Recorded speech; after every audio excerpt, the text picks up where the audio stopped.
Meu querido Alessandro Azzoni, eu não entendi muito medida provisória da subvenção do ICMS que vai arrecadar 38 bilhões de reais. Quem está nos assistindo deve estar falando agora, nossa, mas que assunto chato, expliquei o que é medida provisória de subvenção.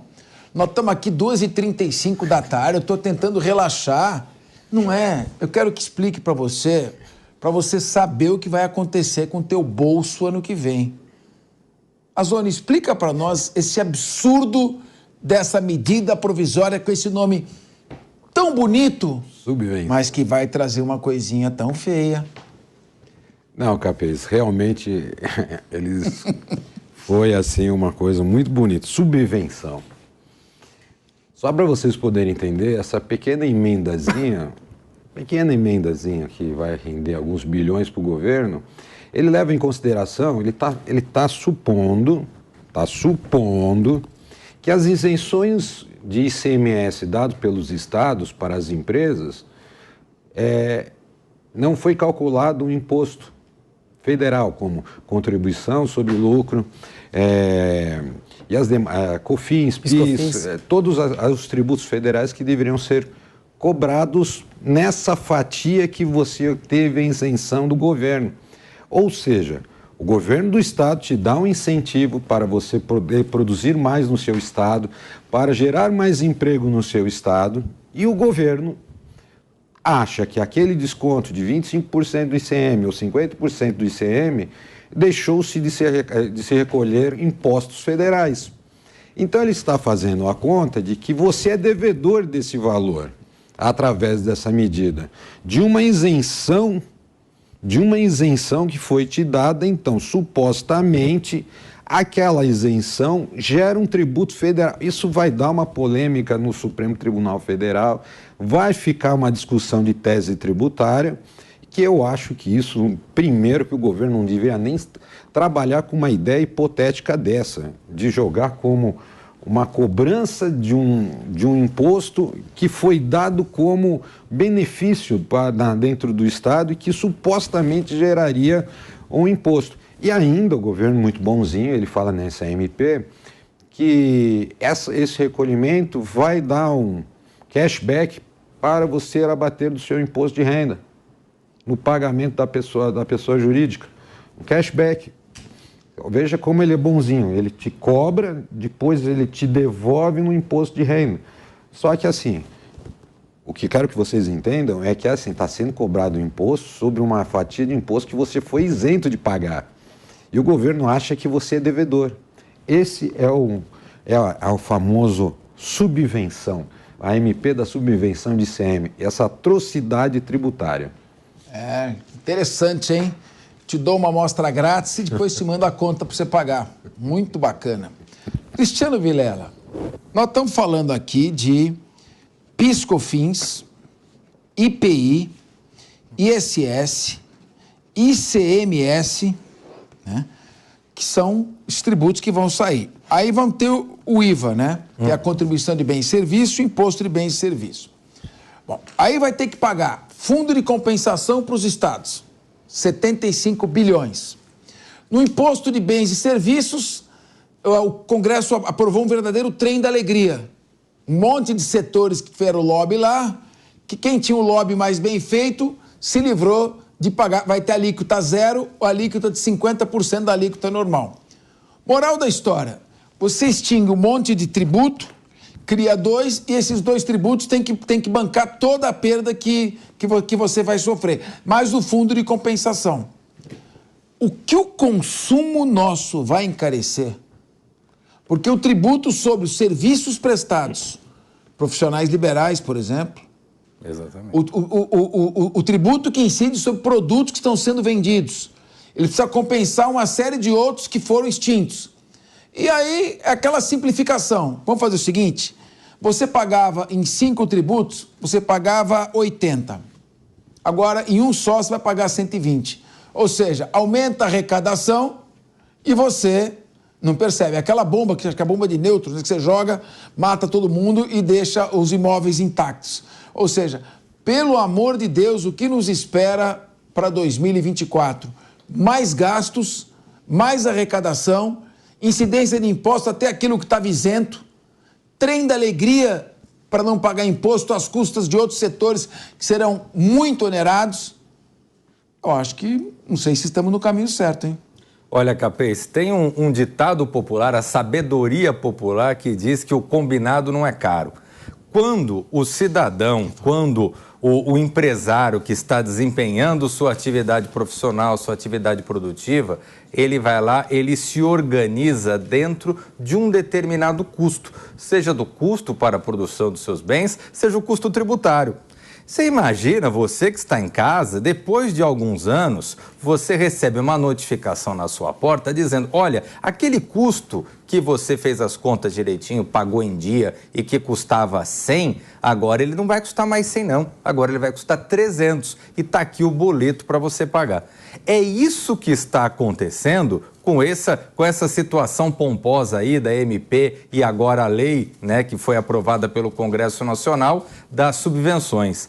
É isso que está acontecendo no sentido de mudar as regras do jogo, fazer aquilo que a gente só está acostumado a ver aqui no Brasil. Você compra dentro de um formato, você se organiza a atividade produtiva dentro de um formato, depois é surpreendido com uma mudança de preços, de valores e de política econômica. No mesmo sentido, a gente está falando sobre a reforma tributária. Muito se falou sobre reforma tributária e muito se comemorou, né? Eu até falo, de vez em quando eu até me sentia constrangido de ser estraga-prazeres, todo mundo comemorando aquela maravilha, mas a reforma tributária, e aos poucos a sociedade vai começando a perceber isso, a reforma tributária que foi feita, que foi aprovada, ela é uma reforma que, se de um lado ela diminui a quantidade de impostos a ser pago, não o montante total a ser pago, porque ela onera ainda mais o cidadão, especialmente naqueles setores, como o setor de serviços, por exemplo,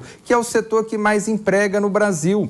O Brasil de hoje não é aquele Brasil da indústria dos anos 80, por exemplo. O Brasil de hoje, o mapa da distribuição da mão de obra nas áreas da economia, ele é preponderantemente no setor de serviços, que é o setor que vai ser mais tributado.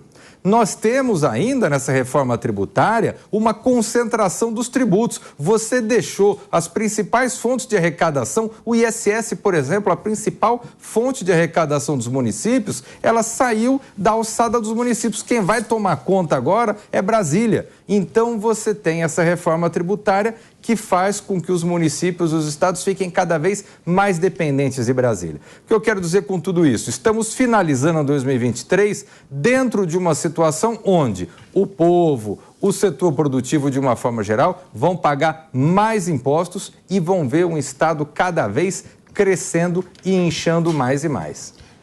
Querido telespectador, a partir de 2033 começa a valer só o IBS, que é o Imposto sobre Bens e Serviços. Esse IBS, estamos com o economista aqui, o Alessandro Azzoni, na mesa. O IBS, o Imposto de Bens e Serviços, ele é arrecadado por todos os estados no nosso país e aí ele é centralizado num comitê gestor de um órgão chamado Conselho Federativo. Então, nós vivemos num princípio, a Constituição prevê que o Brasil é uma federação, ou seja, competências são distribuídas entre a União, os estados, o Distrito Federal e os municípios. A centralização excessiva vai totalmente contra o princípio federativo. Pois bem, esse comitê gestor vai receber todos os tributos e aí ele vai dividir para os estados. Agora, quanto que ele vai dar para cada estado? Então, chega o bolo de 100 bilhões de reais, hipoteticamente, sobem 100 bilhões de reais para o comitê gestor. Agora ele vai dividir entre as 27 unidades da federação. Qual o critério? Quem arrecadar mais ICMS entre 2024 e 2028 é quem mais vai receber. Ou seja, quanto maior for a participação do Estado na arrecadação de ICMS, maior será a parcela que ele vai receber a partir de 2033 do Conselho Gestor. Sabe o que vai acontecer? os estados vão aumentar abruptamente as alíquotas do ICMS para arrecadar mais, aumentar a sua participação no bolo e, consequentemente, poder receber mais a partir de 2033. Então, está tudo montado para ter um enorme aumento da carga tributária. E aí o Congresso Nacional, que é muito valente para exigir 50 bilhões de reais, que seja valente para defender a sociedade e dizer o governo tem que gastar menos e não forçar os estados e ele própria União a aumentar alíquotas e aumentar a arrecadação. Porque, repito, não adianta vir com essa narrativa, a reforma tributária era necessária, vai simplificar. Ótimo, concordo, mas ela vai trazer um drástico aumento da arrecadação tributária. Comandante Robson Farinazzo, será que não sobra pelo menos uns 2% para estimular as Forças Armadas no Brasil, estimular a nossa indústria bélica, em vez de ficar indo até o mundo comprar aviões caríssimos, submarinos nucleares? Vamos investir aqui na nossa tecnologia, na Vibraz, no IME, no ITA. Não sobra nada para as Forças Armadas? Vamos torrar tudo em emendas parlamentares e vamos esfolar o contribuinte? Pois é, Capês, eu acho que a gente tem que começar a olhar o seguinte, né? Você tocou num ponto que eu acho importantíssimo, porque quando a gente fala em investir na indústria de defesa nacional, a gente não está apenas construindo poder militar. Nós estamos estimulando empregos, a gente está aquecendo a economia, a gente está aumentando a arrecadação e a gente tem lá na frente a chance de exportar e trazer divisas para o Brasil. Agora, eu acho que tem uma coisa importantíssima nessa história toda, né? Com relação à reforma. Eu não sou tributarista, eu acho uma área extremamente complexa e muito importante, tá, da vida nacional, mas eu coloco as coisas dessa forma. O que a gente precisa começar a olhar? Não é só o problema de aumentar a arrecadação, é da gente rever o Estado. E eu não sou daquelas pessoas que defendem o Estado mínimo. Para mim, o Estado tem que ser o Estado necessário. Tá? O Estado precisa cuidar dos hipossuficientes. Essa que é uma realidade. Nem todo mundo tem alma de empreendedor. Nem todo mundo. Tem aquela pessoa que ela vai viver a vida inteira fazendo o serviço dela, vai chegar aos 60 anos com necessidade de um atendimento de saúde e por aí vai. Então, o que eu acho que a gente precisa rever o Estado? O problema é o seguinte, todas as vezes que se fala em corte de gastos no Brasil, você acaba batendo onde? Menos policial na rua, hospitais públicos com menos qualidade, cai a qualidade da educação também, agora não se mexe nos grandes salários, né? A gente vê aí que o teto salarial, que seria, em tese, né, o STF, Presidente da República, raras vezes é respeitado. A gente precisa olhar isso aí. Agora, todas as vezes que você mexe nesse problema de teto salarial, é um cacho de marimbondo, o pessoal se ancora na Constituição, corre para o STF e por aí vai. Agora, mexer na qualidade dos serviços públicos, aí dá para mexer. Então é muito complicado, a gente precisa redesenhar o Estado, a gente precisa redesenhar o país. Eu acho que algumas reformas constitucionais são necessárias, porque com essa Constituição tem muita coisa que a gente precisa fazer e não dá para fazer. A Constituição brasileira, ela é produto de uma era que não existe mais, acabou. O ano de 1988 foi um ano muito bom para o Brasil, muito produtivo, etc., em termos de legislação. Só que essa legislação ela já não se adequa mais aí ao mundo que nós estamos vivendo. Eu acho que a gente precisa aí de um choque de mentalidade, tá? Para adaptar o Brasil ao mundo que está vindo por aí. Pessoal, quando a gente fala em novo no Brasil, ele não pode nascer velho.